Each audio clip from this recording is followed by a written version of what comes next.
வழியும் சத்தியமா இருக்கார்.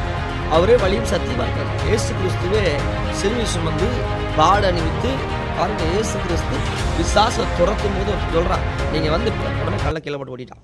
அப்போ இயேசு கிறிஸ்துவ அந்த நாட்கள்ல அவர் 3.5 வருஷ ஊழியத்துல அவர் பட்ட பாடுகள் அநேகம். தேவ ஜனமே, தேவ பிள்ளைகளை, நான் சொல்லுகிறேன், உங்க வாழ்க்கையில துக்கத்தோடு இருக்கலாம், பொல்லாத ஒரு மனிதன் துரோகம் பண்ணி கொண்டிருக்கலாம், ஏதோ ஒரு காரியத்தினால நீங்க மனசு சோர்ந்து போயிருக்கலாம், ஏதோ ஒரு காரியத்தினால உங்க இருதயம் உடைஞ்சு போயிருக்கலாம். நான் சொல்லுகிறேன், கர்த்தரை நம்பி நன்மை செய், அவரே காரியங்கள் எல்லாம் அவரே வாக்கி பண்ணுவார். அவரை நம்பி நீங்க அவர் நம்பி என்னங்க, அவருக்கு நன்மை செய்யுங்க, கர்த்தருடன் பேர் நன்மை செய்யுங்க, எது செய்தாலும் கர்த்தருக்கேன்னு செய்யுங்க. அப்போ அவர் சொல்றாரு பாருங்க, உன் வழியை கர்த்தருக்கு ஒப்புவித்து, நம்மளோட வழியை நம்முடைய வழிக்குள்ள, நம்முடைய வழியில தேவனுடைய வழியை வாழ்றமான்னு பார்க்கணும். கர்த்தருக்கு பிரியமான வாழ்க்கையை வாழ்றமான்னு பார்க்கணும். தேவனுடைய வழி எதுவோ அதை, அந்த வழியை நம்ம அறிந்து கொண்டு நம்ம என்ன ஓடணும் ஆண்டருக்காக. தேவ ஜனமே, தேவ பிள்ளைகளை சொல்லுகிறேன், அவருடைய வழியை சரியா, அவருடைய வழிகளில் ஓடுகிற ஒரு வாழ்க்கை நமக்கு வேண்டும். தேவ ஜனமே, தேவ பிள்ளைகளை பாருங்க. அப்புறம் உன் நீதி வெளிச்சத்து போல, உன் நியாயம் பட்டப்பகலை போல விளங்க பண்ணுவார்.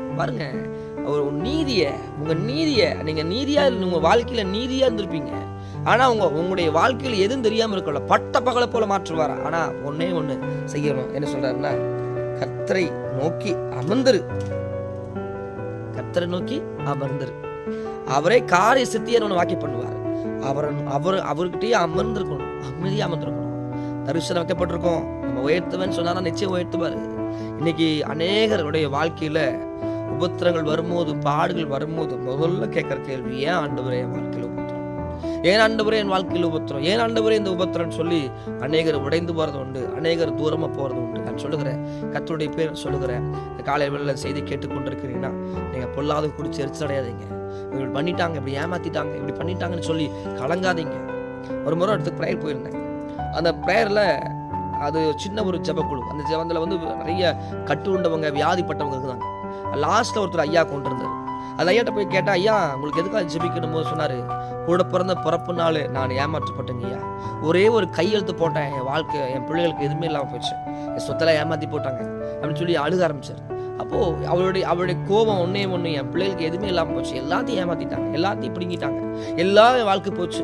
அப்போ அவருக்குள்ள ஒரு எரிச்சல், அவருக்குள்ள கோபம், அவருக்குள்ள ஒரு வைராக்கி, இப்படி பண்ணிட்டாங்களே, அவன் நல்லா இருக்க மாட்டான்னு சொல்லி அளவுக்கு அவர் நம்பிக்கை. நான் சொன்னேன், அவங்கள மன்னிச்சு ஜெபம் பண்ணுங்க, கர்த்தர் திருப்பி கொடுப்பான்னு சொல்லி நான் சொல்லேன். அதுக்கப்புறம் அவர் அந்த இந்து மனுஷன் மன்னிச்சு ஜெபம் பண்ணாரு. பாருங்க, அந்த இந்து மனுஷன் மன்னிச்சு, அவங்கள மன்னிச்சு நேச ஜெபிச்சாரு. அதுக்கப்புறம் வர வேண்டிய அற்புதங்கள் அவருக்கு நடந்துச்சு. தேவ ஜனமே, தேவ பிள்ளைகளை, ஒரு சில நேரங்களில் நம்மளோட வாழ்க்கையில் பொல்லாத குறித்து எரிச்சல் அடைகிறோமா,